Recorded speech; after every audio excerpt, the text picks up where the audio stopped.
నమస్కారం ETV news కు స్వాగతం ఈనాటి ముఖ్యాంశాలు చెదురుమదురు ఘటనల మధ్య ముగిసిన బల్దియా పోలింగ్ దాదాపు 45% ఓటింగ్ నమోదు ఉత్సాహంగా ఓటేసిన ప్రముఖులు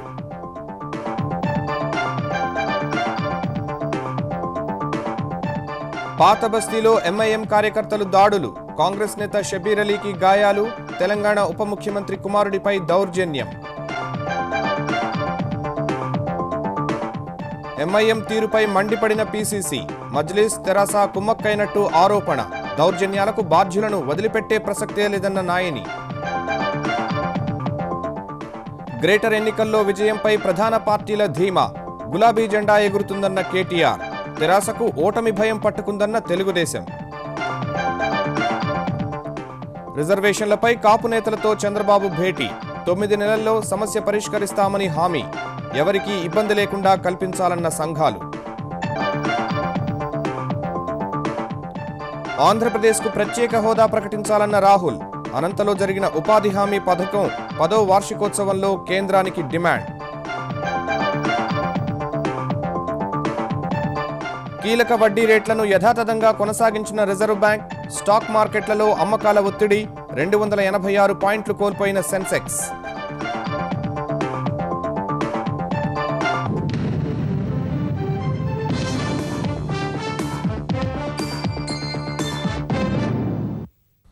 చెదురుమదురు ఘటనలు మినహా హైదరాబాద్ మహానగర పాలక మండలికి జరిగిన పోలింగ్ ప్రశాంతంగా ముగిసింది ఓటేసేందుకు నగర ప్రజలు ఆసక్తి చూపరన్న అపవాదును నిజం చేస్తూ ఈసారి కూడా గ్రేటర్ పరిధిలో ఓటింగ్ శాతం చాలా తక్కువే నమోదైంది కేవలం 45% ఓటింగ్ నమోదైనట్టు తెలంగాణ ఎన్నికల సంఘం ప్రకటించింది కొన్ని చోట్ల మాత్రం ప్రత్యర్థి పార్టీలకు చెందిన నేతలు కార్యకర్తల మధ్య వాగ్వాదాలు తోపులాటల మధ్య స్వల్ప ఉద్రిక్తతలు చోటు చేసుకున్నాయి సుదీర్ఘ కాలం తర్వాత జరిగిన బల్దియా ఎన్నికలు చెదురుమదురు ఘటనల మధ్య ముగిశాయి మహానగర పరిధిలో ఏర్పాటు చేసిన 7,802 పోలింగ్ కేంద్రాల్లో ఉదయం 7 నుంచి సాయంత్రం 5 వరకు పోలింగ్ జరిగింది మొత్తం 150 డివిజన్లలో 46,000 మంది సిబ్బంది ఎన్నికల విధులు నిర్వహించగా 32,000 మంది పోలీసులు పహారా కాశారు ఎన్నికల్లో ఓటేసేందుకు వచ్చిన వృద్ధులు వికలాంగులు అనారోగ్య సమస్యలతో బాధపడుతున్న వారికి స్వచ్ఛంద సంస్థల ప్రతినిధులు పోలీసులు సాయం చేశారు కూకట్పల్లి అధికారులు విద్యార్థుల సేవలను వినియోగించుకోగా పోలింగ్ సమయం ముగిసే సమయానికి వరుసల్లో నిలబడిన వారందరికీ అధికారులు ఓటు వేసే అవకాశం కల్పించారు అనంతరం ఓటింగ్ యంత్రాంగంను సీజ్ చేసి లెక్కింపు కేంద్రాలకు తరలించారు గ్రేటర్ పరిధిలో పోలింగ్ ప్రశాంతంగా సాగినప్పటికీ అక్కడక్కడ స్వల్ప ఘర్షణలు చోటు చేసుకున్నాయి పాత బస్తీలో కాంగ్రెస్ మజ్లిస్ కార్యకర్తల మధ్య ఘర్షణలు జరిగాయి శాలిబండ కిల్వర్ వద్ద 2 పార్టీల మధ్య వాగ్వాదం చోటు చేసుకుంది ఈ ఘటనలో మజ్లిస్ చార్మినార్ ఎమ్మెల్యే పాషా ఖాద్రీ పురానాపూల్ కాంగ్రెస్ అభ్యర్థి గౌస్ ఖాన్ ని పోలీసులు అదుపులోకి తీసుకున్నారు గౌస్ ఖాన్ అరెస్టుకు నిరసనగా కాంగ్రెస్ నేతలు ఆందోళనకు దిగగా మజ్లిస్ అధ్యక్షుడు అసదుద్దీన్ ఓవైసీ అక్కడకు చేరుకోగా ఇరుపక్షాల మధ్య తోపులాట చోటు చేసుకుంది పీసీసీ అధ్యక్షుడు ఉత్తమ్ కుమార్ రెడ్డి వాహనంపై ఎంఐఎం కార్యకర్తలు దాడి చేయడం తీవ్ర ఉద్రిక్తతలకు దారితీసింది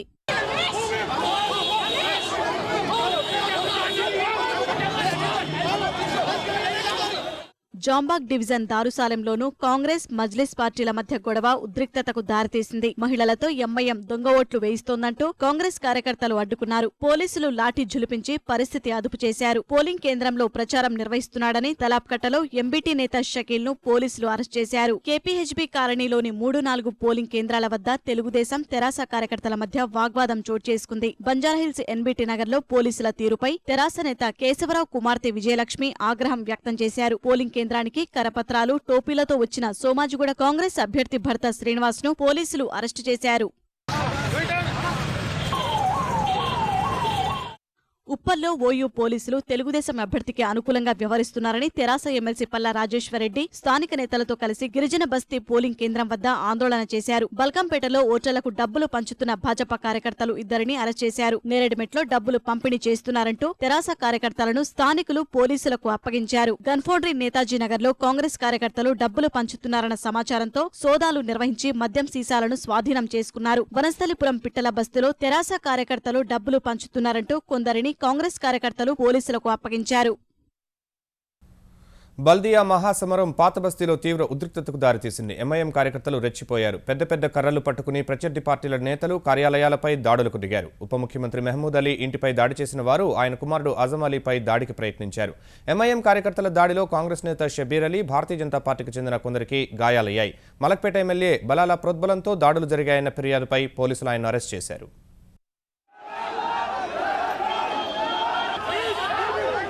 పాత బస్తీలో ఎంఐఎం కార్యకర్తల వీరంగమిది. ప్రత్యర్థి పార్టీలైన కాంగ్రెస్, తెరాసకు చెందిన నాయకులపై విచక్షణరహితంగా దాడి చేశారు. పాత బస్తీ శాలిబండ కిలువాటు వద్ద ఎంఐఎం, కాంగ్రెస్ కార్యకర్తల మధ్య మొదలైన వాగ్వాదం భౌతిక దాడులకు దారితీసింది. ఈ ఘటనకు సంబంధించి చార్మినార్ ఎమ్మెల్యే పాషా ఖాద్రిని, పురానపూల్ కాంగ్రెస్ అభ్యర్థి గౌస్ ఖాన్ ను పోలీసులు అదుపులోకి తీసుకోగా ఈ సమాచారం తెలుసుకున్న పిసిసి అధ్యక్షుడు ఉత్తమ్ కుమార్ రెడ్డి, షబ్బీర్ అలీ తదితరులతో కలిసి మీర్చౌక్ పోలీస్ స్టేషన్ కు చేరుకున్నారు. గౌస్ ఖాన్ ను విడుదల చేయాలని డిమాండ్ చేస్తూ ఆందోళనకు దిగారు. అదే సమయానికి స్థానిక ఎంపీ అసదుద్దీన్ అక్కడికి చేరుకోగా ఎంఐఎం కార్యకర్తలు రెచ్చిపోయారు. ఎంఐఎం కార్యకర్తల దాడిలో కాంగ్రెస్ ఎమ్మెల్సీ షబ్బీర్ అలీకి స్వల్ప గాయమైంది. పరిస్థితి తీవ్ర ఉద్రిక్తంగా మారటంతో పోలీసులు లాఠీచార్జ్ చేశారు.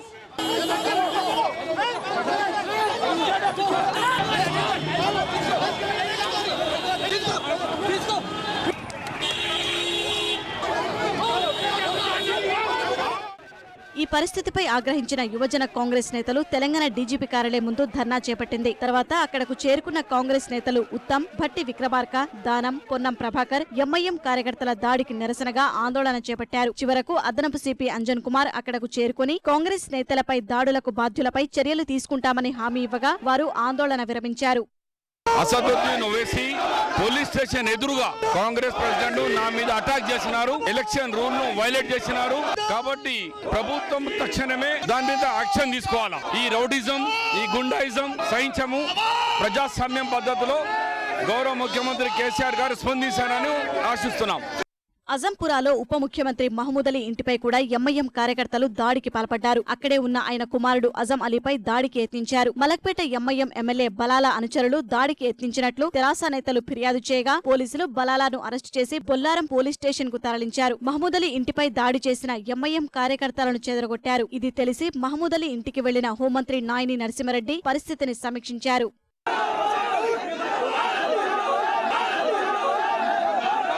లంగర్ హౌస్ వద్ద కూడా ఎంఐఎం కార్యకర్తలు రెచ్చిపోయారు. భాజపా కార్యకర్తలపై దాడికి తెగబడ్డారు. ఈ ఘటనలో భాజపాకు చెందిన ఓ కార్యకర్త తలకు గాయమైంది. కాంగ్రెస్ నేతలు ఉత్తమ్ కుమార్ రెడ్డి, షబ్బీర్ అలీపై దాడికి పాల్పడిన ఎంఐఎం నేతలపై కఠిన చర్యలు తీసుకోవాలని కాంగ్రెస్ శాసనసభ పక్షనేత జానారెడ్డి డిమాండ్ చేశారు. ఎంపీ అసదుద్దీన్, అతడి అనుచరులను వెంటనే అరెస్ట్ చేయాలన్నారు. పోలీసులు, విలేకరులు చూస్తుండగానే దాడికి పాల్పడ్డారని గుర్తు చేశారు.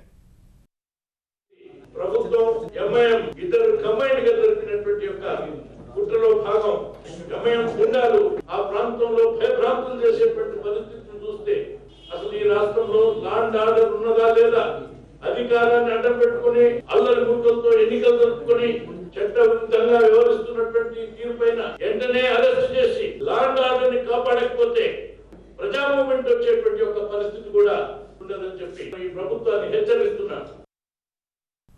పాత బస్తీలో ఎంఐఎం కార్యకర్తల వీరంగంపై తెలంగాణ హోంమంత్రి నాయని నరసింహారెడ్డి మండిపడ్డారు. గ్రేటర్ ఎన్నికల్లో ఉద్రిక్తతలకు కారణమైన వారిని వదిలిపెట్టే ప్రసక్తే లేదని ఆయన తేల్చి చెప్పారు. ఏమి ఇన్సిడెంట్ జరగకుండా, బోగసింగ్ ఓటు జరగకుండా ప్రయత్నం చేసిండు. ఈ బోగసింగ్ ఓటు కాని అన్నందుకు బలాలా ఆయన వర్గం పరేషాన్ అయిపోయి డిప్యూటీ సీఎం గారు ఇంటి మీదకి వచ్చి దాడి చేశారు. ఇది చాలా దారుణం. దీన్ని సీరియస్ గా ఖండిస్తున్నాం. చట్టం తన పని తాను చేస్తుండేది. ఎంత బలవంతుడైనా, ఎంత మనగాడైనా ఎవరిని వదిలిపెట్టే సమస్య లేదు. గ్రేటర్ ఎన్నికల్లో అప్రజాస్వామికంగా వ్యవహరించిన అధికార తెరాసకు భంగపాటు తప్పదని తెలుగుదేశం వ్యాఖ్యానించింది. గ్రేటర్ ఎన్నికల పోలింగ్ ముగిసే సమయానికి ఓడిపోతామనే భయం తెరాసలో స్పష్టంగా కనిపించిందని తెలుగుదేశం తెలంగాణ అధ్యక్షుడు ఎల్ రమణ అన్నారు. తెలంగాణ పీసీసీ అధ్యక్షుడు ఉత్తమ్ కుమార్ రెడ్డిపై దాడిని ఖండించిన రమణ ఇందుకు ఎంఐఎం, తెరాసలే బాధ్యత వహించాలని అన్నారు. అల్లర్లు, కాంగ్రెస్ నేతలపై దాడి, ఓట్ల గల్లంతుపై సమగ్ర విచారణ జరిపించాలని తెలుగుదేశం తెలంగాణ శాసనసభ పక్షనేత ఎర్రబెల్లి దయాకర్ రావు డిమాండ్ చేశారు. టీఆర్ఎస్ పార్టీ అప్రజాస్వామ్య పద్ధతిలో తన ఇష్టానుసారంగా ఎన్నికలు నిర్వహించడం స్పష్టంగా కనబడుతుంది. పిసిసి అధ్యక్షుడు ఉత్తమ్ కుమార్ రెడ్డి గారిపైన, షబ్బీర్ అలీ గారిపైన భౌతిక దాడులు చేయడం, ధ్వంసం చేయడం అనేది తీవ్రంగా తెలుగుదేశం పార్టీ ఖండిస్తుంది.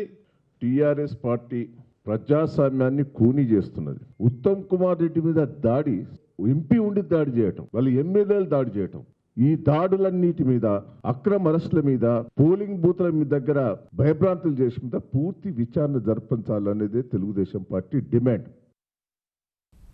గ్రేటర్ పీఠంపై గులాబీ జెండా ఎగరడం ఖాయమని తెలంగాణ ఐటీ శాఖ మంత్రి తారక రామారావు ధీమా వ్యక్తం చేశారు. ముఖ్యమంత్రి కేసీఆర్ సమర్థత, పరిపాలన దక్షత ప్రజల్లోకి విస్తృతంగా వెళ్లిందన్న ఆయన పార్టీ కోసం తీవ్రంగా శ్రమించిన నాయకులు, కార్యకర్తలకు ధన్యవాదాలు తెలిపారు. రీపోలింగ్ అంశంపై ఎన్నికల సంఘం నిర్ణయం తీసుకుంటుందని కేటీఆర్ వెల్లడించారు. గతంలో కంటే పోలింగ్ శాతం మెరుగైనప్పటికీ హైదరాబాద్లో ఇంకా పెద్ద ఎత్తున పాల్గొంటే బాగుండేదేమో అనేది ఒకటి అనిపిస్తూ ఉంది. పోలింగ్ శాతం కనుక పెరిగింటే మాకు మరింత పెద్ద మెజారిటీలు వచ్చేవి. దాదాపు 7 సంస్థల ఎగ్జిట్ పోల్స్ వచ్చినాయి.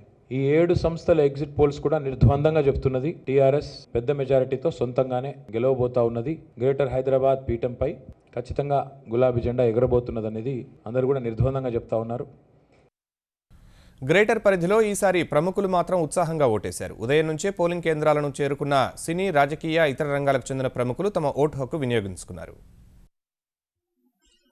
మహానగరపాలక సంస్థ ఎన్నికల్లో అన్ని రంగాలకు చెందిన ప్రముఖులు ఓటింగ్లో ఉత్సాహంగా పాల్గొన్నారు. రాజకీయ నేతలంతా ఉదయం నుంచే పోలింగ్ కేంద్రాలకు వచ్చి తమ ఓటు హక్కును వినియోగించుకున్నారు. ఖైరతాబాద్లోని 17వ పోలింగ్ కేంద్రంలో గవర్నర్ ఈఎస్ఎల్ నరసింహన్ సతీ సమేతంగా వచ్చి ఓటు వేశారు. అజాంపురాలో ఉప ముఖ్యమంత్రి మహమూద్ అలీ, జమిస్తాన్పూర్లో తెలంగాణ హోంమంత్రి నాయని నరసింహారెడ్డి, రామ్నగర్లో కేంద్ర మంత్రి బండారు దత్తాత్రేయ కుటుంబ సభ్యులతో కలిసి ఓటు వేశారు. బంజారాహిల్స్ రోడ్ నంబర్ 10లో మంత్రి కేటీఆర్ ఓటు వేయగా తెలుగుదేశం జాతీయ ప్రధాన కార్యదర్శి నారా లోకేష్, తల్లి భువనేశ్వరి, భార్య బ్రాహ్మణితో కలిసి జూబ్లీహిల్స్ లో ఓటు వేశారు. బంజారాహిల్స్ లో కాంగ్రెస్ గ్రేటర్ అధ్యక్షుడు దానం నాగేందర్, లింగంపల్లిలో భాజపా తెలంగాణ అధ్యక్షుడు కిషన్ రెడ్డి, చిక్కడపల్లిలో ఆ పార్టీ శాసనసభాపక్ష నేత లక్ష్మణ్, ఎర్రమంజిల్లోని పౌర సరఫరాల శాఖ కార్యాలయంలో లోక్సత్తా అధినేత జయప్రకాష్ నారాయణ ఓటు హక్కు వినియోగించుకున్నారు. ప్రముఖ నటుడు, హిందూపురం ఎమ్మెల్యే బాలకృష్ణ జూబ్లీహిల్స్ లో, సూపర్ స్టార్ కృష్ణ దంపతులు నానక్రామ్ గూడలో, జూబ్లీహిల్స్ రోడ్ నంబర్ 45లో హీరో నాగార్జున దంపతులు తమ ఓటు హక్కు వినియోగించుకున్నారు.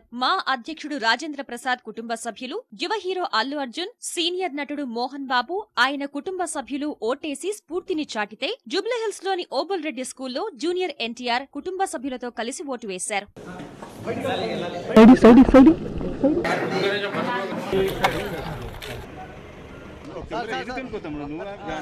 లోకాయుక్త జస్టిస్ సుభాషన్ రెడ్డి, తెలంగాణ ప్రభుత్వ ప్రధాన కార్యదర్శి Rajiv Sharma, DGP Anurag Sharma, GHMC commissioner Janardhan Reddy, Telangana ఎన్నికల కమిషనర్ నాగిరెడ్డి తమకు కేటాయించిన పోలింగ్ కేంద్రాల్లో ఓటేశారు. గ్రేటర్ ఎన్నికల పోలింగ్లో చిత్ర విచిత్రాలు చోటు చేసుకున్నాయి. బాలీవుడ్ నటుడు సల్మాన్ ఖాన్ పేరు, ఫోటో ఓటర్ల జాబితాలో ప్రత్యక్షమైంది. గౌలీపుర డివిజన్లో సల్మాన్ పేరును జాబితాలో కలిపిన అధికారులు అతడి వయసును 64 ఏళ్లుగా చూపించారు. చాలా చోట్ల ఓట్లు గల్లంతై అనేక మంది నిరాశతో వెనుదిరిగారు. ఏకంగా తెలంగాణ అవినీతి నిరోధక శాఖ డీజీ ఏకే ఖాన్ పేరు కూడా జాబితాలో కనిపించలేదు. అత్తాపూర్, హెచ్బీ కాలనీ, మీర్పేట్లోని పలు డివిజన్లలో వందల సంఖ్యలో ఓట్లు గల్లంతవగా ఆ ప్రాంత ఓటర్లు ఆందోళనకు దిగారు. హస్తినాపురం పరిధిలోని రోషన్ దౌలత్ కాలనీకి చెందిన దాదాపు 1700 మంది ఓటర్లు తమ కాలనీలో కనీస సదుపాయాలు కూడా లేవని ఆరోపిస్తూ పోలింగ్ను బహిష్కరిస్తామని ప్రకటించగా కలెక్టర్ హామీతో ఓట్లు వేశారు. జీహెచ్ఎంసీ ఎన్నికలు ప్రశాంతంగా ముగిశాయని తెలంగాణ ఎన్నికల కమిషనర్ నాగిరెడ్డి తెలిపారు. గతంలో కంటే ఈసారి ఓటింగ్ శాతం పెరిగిందన్న ఆయన చిన్న చిన్న ఘటనలు మినహా ఎలాంటి అవాంఛనీయ సంఘటనలు జరగలేదన్నారు. ఈ ఎన్నికల్లో సుమారు 45% పోలింగ్ నమోదైనట్లు జీహెచ్ఎంసీ కమిషనర్ జనార్దన్ రెడ్డి వెల్లడించారు. లైవ్ వెబ్కాస్టింగ్ వల్ల చిన్న సమస్యలు తక్షణమే పరిష్కరించగలిగామన్న ఆయన ఈ నెల 5న ఓట్ల లెక్కింపు ఉంటుందన్నారు. మధ్యాహ్నం 1 గంటలోపు తుది ఫలితాలు వెల్లడయ్యే అవకాశం ఉందని తెలిపారు. హైదరాబాద్ అర్బన్ ఇనర్షియాను కొంతవరకు బ్రేక్ చేయగలమనిపించింది. లాస్ట్ టైం 2009 ఎలక్షన్ లో 42.9%. ఇప్పుడు అందినటువంటి సమాచారం ప్రకారం రఫ్లీ 45 టచ్ అవుతున్నాం అనిపిస్తుంది. ఈ లైవ్ వెబ్ కాస్టింగ్ పెట్టుకోవడం మూలాన జరగాల్సినటువంటి సంఘటనలు బహుశా జరగలేదేమో. ప్రివెంట్ బాగానే చేయగలిగినాం. పోలింగ్ స్టేషన్ లోపల ఎలాంటి హింసాత్మక సంఘటనలు కానీ, రిగ్గింగ్ కానీ అండ్ దెన్ బూత్ క్యాప్చరింగ్ కానీ జరిగినటువంటి సంఘటన లేదు. 9 నెలల్లో కాపు రిజర్వేషన్ల సమస్యను పరిష్కరించి తీరుతామని ఆంధ్రప్రదేశ్ ముఖ్యమంత్రి చంద్రబాబు నాయుడు హామీ ఇచ్చారు. కాపులను బీసీల్లో చేర్చేందుకు ప్రభుత్వం కట్టుబడి ఉందన్న ఆయన అడ్డంకులు అధిగమించే ప్రయత్నంలో ఉన్నట్లు కాపు సంఘాలతో జరిగిన సమావేశంలో స్పష్టం చేశారు. కాపు కార్పొరేషన్ నిధులు కూడా పెంచుతామన్నారు. ముఖ్యమంత్రి హామీ పట్ల హర్షం వ్యక్తం చేసిన కాపు సంఘాల నాయకులు ప్రభుత్వానికి అండగా ఉంటామని తెలిపారు. 13 జిల్లాల నుంచి వచ్చినటువంటి కాపు నాయకులు అందరూ కూడా, అన్ని సంఘాల వాళ్ళు, అన్ని నాయకులు, అందరు నాయకులు మరి ముఖ్యమంత్రి గారు చెప్పినటువంటి మాటలకు సంతృప్తి వ్యక్తం చేశారు. ఖచ్చితంగా ఎవరు ఎన్ని అడ్డంకులు సృష్టించినా ముఖ్యమంత్రి గారు కృతనిశ్చయంతో ఉన్నారు. అన్ని రకాలుగా వెనకబడినటువంటి కాపు సామాజిక వర్గాన్ని ఆర్థికంగా మరి బలహీన వర్గాల జాబితాలో జాయిన్ చేసి వారిని అన్ని రకాలుగా పైకి తీసుకురావాలనే ప్రయత్నం చేస్తూ ఉన్నారు. ముఖ్యమంత్రి గారు చేసినటువంటి ఒక ప్రకటన మీద సంతృప్తిగా మరి అందరూ కూడా హర్షం వ్యక్తం చేయడం జరిగింది. మాకు అందరికీ కూడా పూర్తి విశ్వాసం ఉంది. మరి ముఖ్యమంత్రి గారు ఇచ్చిన మాట ఖచ్చితంగా నిలబడతారు. 100% అనుకున్న ప్రకారం కాపులను బీసీ జాబితాలో జాయిన్ చేస్తారు. అంతకుముందు తెలుగుదేశం పార్టీకి చెందిన దాదాపు 8,000 మంది కార్యకర్తలతో విజయవాడలోని తన నివాసం నుంచి టెలికాన్ఫరెన్స్ నిర్వహించిన ముఖ్యమంత్రి చంద్రబాబు తుని హింస ఖచ్చితంగా జగన్ ప్రేరేపిత అసాంఘిక శక్తుల పనేనని తేల్చి చెప్పారు. రాష్ట్ర అభివృద్ధిని ఆటంకపరచడమే అసాంఘిక శక్తుల ఉద్దేశమని, ప్రభుత్వం తలపెట్టిన అభివృద్ధి కార్యక్రమాలన్నింటినీ అడ్డుకోవడమే లక్ష్యంగా వైకాపా పనిచేస్తోందని, ఈ కుట్రలను సాగనివ్వొద్దని సూచించారు. రాజధాని పట్టిసీమ విషయంలో ఆ పార్టీ వ్యవహరించిన తీరు ప్రజలందరికీ తెలుసన్న చంద్రబాబు పెద్ద ఎత్తున పెట్టుబడులు ఆకర్షించి ఉద్యోగ ఉపాధి అవకాశాలు సృష్టించేందుకు తాము ప్రయత్నిస్తూ ఉంటే వాటిని దెబ్బతీయడానికి ప్రతిపక్ష నేత కుట్రలు చేస్తున్నారని చంద్రబాబు ఆరోపించారు. ప్రతిపక్ష నేత ఆంధ్రప్రదేశ్ పరువు ప్రతిష్టల్ని మంటగలపడానికి కుట్ర పన్నాడని మండిపడిన చంద్రబాబు ప్రజలను గందరగోళానికి గురిచేసేందుకు వైకాపా చేసే ప్రయత్నాలు ఫలించకుండా తెలుగుదేశం కార్యకర్తలు వాస్తవాలను వారికి వివరించాలని తెలిపారు. అటు శాంతియుతంగా ఉండే గోదావరి జిల్లాల్లో కడప తరహా రాజకీయాలను నడిపేందుకు జగన్ వేసే ఎత్తులు ఫలించబోవని తెలుగుదేశం నేతలు తేల్చి చెప్పారు. సరే తప్పులేదు, ఉద్యమాలు చేయటంలోనూ డిమాండ్ చేయటంలోనూ తప్పని నేను అంటున్నా. కానీ నిన్న తుండో జరిగిన సంఘటన ఏమిటి? మీరు కాపులకు న్యాయం చేయటం కోసం వచ్చారా, లేక కాపులని సంఘంలో దోషులుగా నిలబెట్టడం కోసం మీ కార్యాచరణ ఉందా అని నేను ప్రశ్నిస్తా ఉన్నాను. స్వేచ్ఛగా మీరు సభ పెట్టుకోవడానికి అవకాశం కల్పిస్తే మీరు అరాచకం సృష్టించి 3,000 మంది ప్రయాణికులు ఇబ్బంది పాలు చేసి, అంటే కడప ఫ్యాషనిస్ట్ రాజకీయాల్ని తూర్పుగోదావరి జిల్లాలో కూడా దింపడం కోసం ఈ కాంగ్రెస్ పార్టీ, వైఎస్ఆర్ పార్టీ పనిచేయడం చాలా దురదృష్టకరం. 10 ఏళ్ల క్రితం యూపీఏ సర్కారు ప్రవేశపెట్టిన మహాత్మా గాంధీ జాతీయ ఉపాధి హామీ పథకం అర్హులందరికీ లబ్ధి చేకూర్చడంలో ఎన్డీఏ ప్రభుత్వం విజయం సాధించిందని ఆర్థిక మంత్రి అరుణ్ జైట్లీ అన్నారు. ఈ పథకం ప్రారంభించడం వెనుక ఉన్న సామాజిక కోణానికి అనుగుణంగా పేదలకు ప్రయోజనాలు అందించడంలో యూపీఏ విఫలమైనప్పటికీ తాము లక్ష్యాన్ని సాధించే దిశలో పయనిస్తున్నామని పథకాన్ని ప్రవేశపెట్టి 10 ఏళ్లు పూర్తయిన వేళ ఢిల్లీలో నిర్వహించిన కార్యక్రమంలో జైట్లీ స్పష్టం చేశారు. 2013-14 సంవత్సరాల్లో ఈ పథకంపై అప్పటి కేంద్ర ప్రభుత్వం అధికార యంత్రాంగంలో ఒక రకమైన నిర్లిప్తత ఆవహించిందని, 2014లో తాము అధికారంలోకి వస్తూనే పథకానికి నూతన జవసత్వాలు అందించడంలో విజయం సాధించామని జైట్లీ వివరించారు. ఇదే సమయంలో కాలానుగుణంగా పథకానికి మార్పులు చేశామన్న ఆయన వచ్చే ఏప్రిల్ 1 నుంచి ఈ పథకం లబ్ధిదారులకు నగదు బదిలీ పథకం ద్వారా వేతనాలు అందిస్తామని చెప్పారు. ఈ విధానం అమలుతో అక్రమాలకు ఆస్కారం లేకుండా ఉంటుందని జైట్లీ వివరించారు. 2014 में जब सरकार में परिवर्तन हुआ, मैंने संसद में भी, संसद के बाहर भी कई बार ये अटकलें सुनी. क्या मनरेगा में दी जाने वाली धनराशि कम कर दी जाएगी या इस योजना को समाप्त किया जाएगा, कोई और योजना लाई जाएगी. लेकिन नई सरकार ने केवल योजना को आगे ही नहीं बढ़ाया, लेकिन इस योजना के तहत दी जाने वाली जो धन संख्या थी उसमें भी वृद्धि की. और सबसे प्रमुख ये है कि केवल प्रावधान कर देना और बाद में उस प्रावधान को काटकर कम कर देना, ये नीति नहीं अपनाई जो पहले अपनाई जाती थी. దేశ జనాభాలో ప్రతి 5గురిలో ఒకరు జాతీయ ఉపాధి పథకం ద్వారా లబ్ధి పొందుతున్నారని కాంగ్రెస్ ఉపాధ్యక్షుడు రాహుల్ గాంధీ అన్నారు. జాతీయ ఉపాధి పథకం ప్రారంభమై 10 ఏళ్లు పూర్తయిన వేళ ఈ పథకం ప్రారంభమైన అనంతపురం జిల్లా బండ్లపల్లి గ్రామంలో మాజీ ప్రధాని మన్మోహన్ సింగ్తో కలిసి పర్యటించిన రాహుల్ ఆ గ్రామంలో ఉపాధి కూలీలతో ముచ్చటించారు. రాష్ట్ర విభజన తర్వాత అనేక సమస్యలు ఎదుర్కొంటున్న ఆంధ్రప్రదేశ్కు ప్రత్యేక హోదా కల్పించాలని కేంద్రాన్ని డిమాండ్ చేశారు. పల్లెసీమల్లో పేదరికాన్ని నిర్మూలించేందుకే ఉపాధి హామీ పథకాన్ని ప్రారంభించామని చెప్పిన మన్మోహన్ దాన్ని చట్టరూపంలో తేవడం యూపీఏ సర్కార్ చిత్తశుద్ధికి నిదర్శనమని చెప్పారు. बाइफरकेशन के बाद हिंदुस्तान की सरकार आंध्र प्रदेश की पूरी मदद करेगी और आंध्र प्रदेश को स्पेशल स्टेटस देगी. वायदा जरूर यूपीए की सरकार ने किया था, मगर ये वायदा सिर्फ यूपीए सरकार ने नहीं किया था, ये वायदा हिंदुस्तान की सरकार ने किया था. नरेंद्र मोदी जी को ये याद रखना चाहिए, हिंदुस्तान के प्रधानमंत्री का फर्ज बनता है कि वो आंध्र प्रदेश को स्पेशल स्टेटस दे. మాజీ రాష్ట్రపతి అబ్దుల్ కలాం పేరిట ఒంగోలులో ఏర్పాటు చేసే ట్రిపుల్ ఐటీలో వచ్చే విద్యా సంవత్సరం నుంచి ప్రవేశాలు కల్పిస్తామని ఆంధ్రప్రదేశ్ విద్యాశాఖ మంత్రి గంటా శ్రీనివాసరావు చెప్పారు. ట్రిపుల్ ఐటీ కోసం ఒంగోలు మండలం ఎర్రజర్లలో గుర్తించిన స్థలాన్ని పరిశీలించిన మంత్రి స్థలం విస్తీర్ణం, రవాణా, మంచినీటి సౌకర్యాలపై అధికారుల్ని అడిగి తెలుసుకున్నారు. రాష్ట్ర విభజన అనంతరం రాష్ట్రంలో మరో ట్రిపుల్ ఐటీ ఏర్పాటుకు మంత్రివర్గం ఆమోదించిన నేపథ్యంలో ఒంగోలులో పెట్టాలని నిర్ణయించామని చెప్పారు. ప్రకాశం జిల్లాలో ఈ ఆర్జీఐటీ ట్రిపుల్ ఐటీని స్టార్ట్ చేయడం కోసం డిసిషన్ తీసుకున్నాం. ఈ సంవత్సరం నుంచే రాబోయే మార్చి ఏప్రిల్లో అడ్మిషన్స్ ఈ ఒంగోలులో పెట్టే ట్రిపుల్ ఐటీలో జరుగుతాయి కాబట్టి ఈ స్థలం అది ఒకటి ఎంపిక చేసి దానికి కావాల్సిన ఇన్ఫ్రాస్ట్రక్చరు మిగతా ఆయన కూడా ఫైనలైజ్ చేయాలి. కాబట్టి ఈ స్థల విజిట్ కోసం ఈరోజు ఇక్కడికి నేను అలాగే జిల్లా మంత్రి రాఘవరావు గారు, ఎమ్మెల్యేస్ అందరూ కలిపి రావడం జరిగింది. ఆంధ్రప్రదేశ్లో ఐటీ రంగంలో పెట్టుబడులు పెట్టేవారికి ఎలాంటి సమస్య లేకుండా చేస్తున్నట్టు ఐటీ శాఖ మంత్రి పల్లె రఘునాథ్ రెడ్డి వెల్లడించారు. ఐటీపై ఏర్పాటు చేసిన ఉన్నత స్థాయి కమిటీతో హైదరాబాద్లో సమావేశమైన మంత్రి అనంతపురం, తిరుపతిలో ఐటీ పరిశ్రమలు పెట్టేందుకు ముందుకొచ్చే వారికి త్వరలోనే స్థలాలు కేటాయిస్తామన్నారు. అనంతపురం జిల్లాలో 2,000 కోట్లతో ఎలక్ట్రానిక్ క్లస్టర్ ప్రారంభిస్తున్నామని చెప్పారు. ఐటీ సమస్యలపై 24 గంటల call centre, toll free number ఏర్పాటు చేస్తున్నట్టు తెలిపిన మంత్రి ఆంధ్రప్రదేశ్, అమెరికాలో కూడా సమాచార ఫిర్యాదుల కేంద్రాలను ఏర్పాటు చేయనున్నట్టు వెల్లడించారు. 20 లక్షల చదరపు అడుగుల విస్తీర్ణంతో విశాఖలో సిగ్నేచర్ టవర్లను నిర్మించాలని సంకల్పించినట్టు తెలిపిన మంత్రి 190 కోట్లతో 4 ఎకరాల్లో మిలీనియం టవర్ నిర్మాణం చేస్తామన్నారు. విశాఖ 2వ లోయలో SEZను డీనోటిఫై చేయాలని వచ్చిన అభ్యర్థనను కేంద్రానికి సిఫార్సు చేయాలని నిర్ణయించినట్టు పల్లె తెలిపారు. కాంగ్రెస్ను వీడి ఇటీవలే తెలుగుదేశంలో చేరిన నెల్లూరు జిల్లాకు చెందిన నాయకుడు ఆనం వివేకానంద రెడ్డి మరోసారి చిత్ర విచిత్ర విన్యాసాలతో అలరించారు. జనంలోకి వెళ్లినప్పుడు రకరకాల విన్యాసాలు చేసి ఈ నాయకుడు నెల్లూరు నగర ఎమ్మెల్యే అనిల్ కుమార్ యాదవ్ విసిరిన సవాల్పై తనదైన శైలిలో స్పందించారు.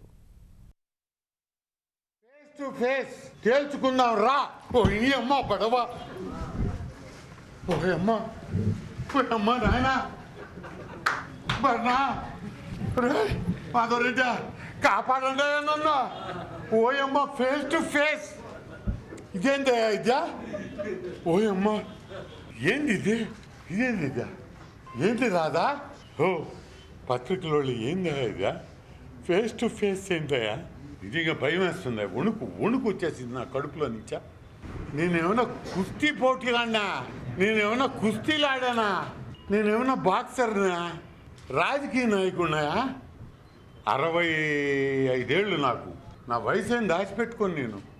ఒకవేళ మీరు 70 ఏళ్ళు అన్నారు, సరే దానికి ఒప్పుకుంటా. 70 ఏళ్ళ మీద ఫేస్ టు ఫేసా? బాగాలేదా? ఇదే మంచి పద్ధతి కాదా? ఇదే మీరన్నా చెప్పండి, నా మాట చెప్పండి, పత్రికలో చెప్పండి, ఈ భాష మంచిది కాదు. ఫేస్ టు ఫేసా? ఏందా ఫేస్ టు ఫేసా? పురిటి బిడ్డల్ని అమ్ముకున్నట్టు మీ పార్టీలో గెలిచిన వాళ్ళని అమ్ముకున్నావు నువ్వు. ఈ నెల 4 నుంచి విశాఖలో జరగనున్న అంతర్జాతీయ నౌకా సమీక్ష విన్యాసాలకు సన్నాహక ప్రదర్శన ఇవాళ విశాఖ తీరంలో అట్టహాసంగా జరిగింది. ఈ ప్రదర్శనలో భారత యుద్ధ నౌకలు సహా వివిధ దేశాలకు చెందిన మొత్తం 70 యుద్ధ నౌకలు పాల్గొన్నాయి. విశాఖలోని నౌకాదళ స్థావరం నుంచి INS సుమిత్ర అనే యుద్ధ నౌకలో ఈ సన్నాహక సమీక్ష సాగగా మరో 3 యుద్ధ నౌకలు అనుసరించాయి. యుద్ధ విమానాలు, హెలికాప్టర్లతో నౌకాదళం అద్భుత విన్యాసాలు నిర్వహించింది. జలాంతర్గాముల ప్రదర్శన ఆకట్టుకుంది. నౌకాదళ అధికారులు, కుటుంబ సభ్యులు విశాఖ ప్రజలకు ఈ సన్నాహక సమీక్షను వీక్షించే అవకాశం కల్పించారు.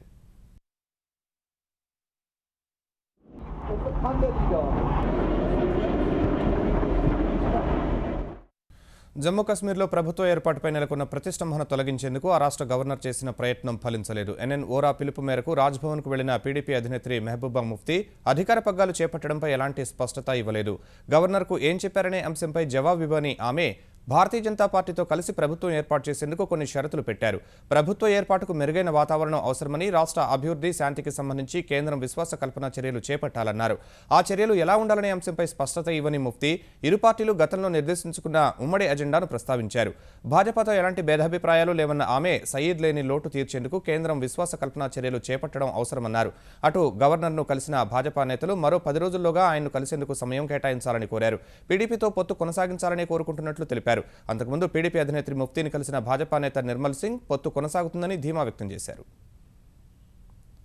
యావత్ ప్రపంచానికి చౌకైన వైద్య సేవలు అందించే దిశలో భారత్ నాయకత్వం వహించగలదని ప్రధాని నరేంద్ర మోదీ విశ్వాసం వ్యక్తం చేశారు. ఇందుకు చైనా తరహా విధానాల్ని అనుసరించి సంప్రదాయ వైద్య విధానాల్ని ప్రోత్సహిస్తామని కేరళలోని కోజికోడ్లో అంతర్జాతీయ ఆయుర్వేద ఉత్సవాన్ని ప్రారంభించిన తర్వాత చెప్పారు. ప్రజారోగ్య వ్యవస్థలో సంప్రదాయ వైద్యాన్ని ప్రోత్సహించేందుకు తగిన చర్యలు చేపట్టనున్నట్లు స్పష్టం చేశారు. భారతీయుల్ని ఎక్కువగా ఇబ్బంది పెడుతున్న అధిక రక్తపోటు, మధుమేహం, క్యాన్సర్ వంటి వ్యాధుల్ని ప్రస్తావించిన మోదీ వాటన్నింటికీ ఆయుర్వేదం మెరుగైన చికిత్స అందించగలదని విశ్వాసం వ్యక్తం చేశారు. The real potential of Ayurveda is untapped because of many reasons.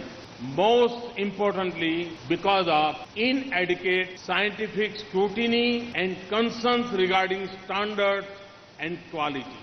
If these issues are addressed properly, I'm sure Ayurveda can provide solution to many health problems. India can be a leader in making affordable, holistic healthcare available to the world. Our government is fully committed to promotion of Ayurveda and traditional systems of medicine. భాగస్వామ్య పక్షాలతో చర్చించి ఏకాభిప్రాయం సాధించాకే కార్మిక చట్టాల సవరణపై కేంద్రం ముందడుగు వేస్తుందని ప్రధాని నరేంద్ర మోదీ స్పష్టం చేశారు. శ్రామికుల హక్కుల పరిరక్షణ విషయంలో ఏమాత్రం రాజీ పడబోమని తమిళనాడులోని కోయంబత్తూరులో ఈఎస్ఐ వైద్య కళాశాల ఆసుపత్రి కొత్త భవనాన్ని ప్రారంభించిన తర్వాత చెప్పారు. ఈఎస్ఐ, ఈపీఎఫ్ వ్యవస్థల్లో సంస్కరణలు, బోనస్ చట్టంలో సవరణలను మోదీ ప్రస్తావించారు. Our government is dedicated to the welfare of our brothers and sisters who are our Rashtra Nirmatas.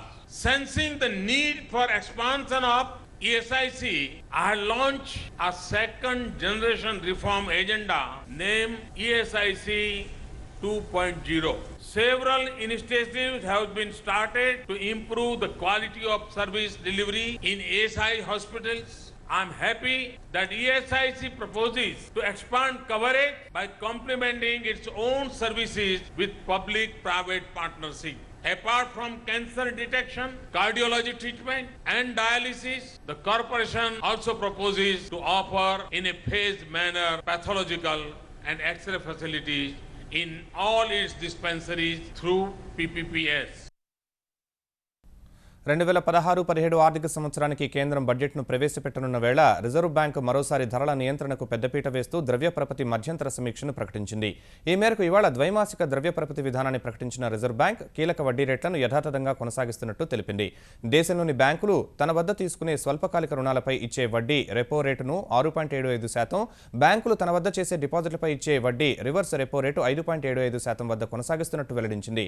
ఇదే సమయంలో బ్యాంకులు తన వద్ద చేసే నగదు నిల్వల నిష్పత్తి ను మార్చకుండా 4% కొనసాగించిన ఆర్బీఐ బ్యాంకు రేటును 7.75%, ఎస్ఎల్ఆర్ 21.50% కొనసాగిస్తున్నట్టు తెలిపింది. ప్రస్తుత ఆర్థిక సంవత్సరంలో దేశ స్థూల జాతీయోత్పత్తి 7.4% ఉంటుందని అంచనా వేసిన ఆర్బీఐ 2016-17లో 7.6%కి పెరగొచ్చని తెలిపింది. 2016-17 ఆర్థిక సంవత్సరం ముగిసే నాటికి ద్రవ్యోల్బణం 5%కి దిగివస్తుందని అంచనా వేసిన ఆర్బీఐ కేంద్రం ప్రతిష్టాత్మకంగా అమలు చేస్తున్న అంకుర పరిశ్రమలకు ప్రత్యేక ఆర్థిక విధానాన్ని తేనున్నట్టు తెలిపింది. తదుపరి విధాన ప్రకటన ఏప్రిల్ 5న చేయనున్నట్టు వెల్లడించారు.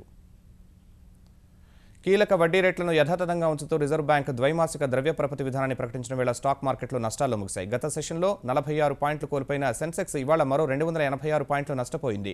ఈ ఉదయం 24,868 వద్ద ప్రారంభమైన సెన్సెక్స్ అంతర్జాతీయ విపణంలో మిశ్రమ పరిస్థితులు సహా ఆర్బీఐ ప్రకటనకు ముందు మదుపర్లు కొనుగోళ్లకు దిగిన వేళ కాసేపు లాభాల్లో పయనించి 24,929 పాయింట్ల గరిష్ట స్థాయిని తాకింది. ఆర్బీఐ ప్రకటన తర్వాత నష్టాల్లోకి వెళ్లిన సూచీ చమురు ధరలు మరింత పతనమైన వేళ ఆసియా విపణులు పతనాన్ని చవిచూసిన వేళ అమ్మకాలు పెరిగి సెన్సెక్స్ 24,461 పాయింట్ల కనిష్ట స్థాయికి పడిపోయింది. చివరకు 24,539 వద్ద స్థిరపడింది. జాతీయ స్టాక్ ఎక్స్చేంజ్ సూచీ నిఫ్టీ 100 పాయింట్లు క్షీణించి 7,456 వద్ద ముగిసింది. ఈటీవీ న్యూస్ సమాప్తం. నమస్కారం.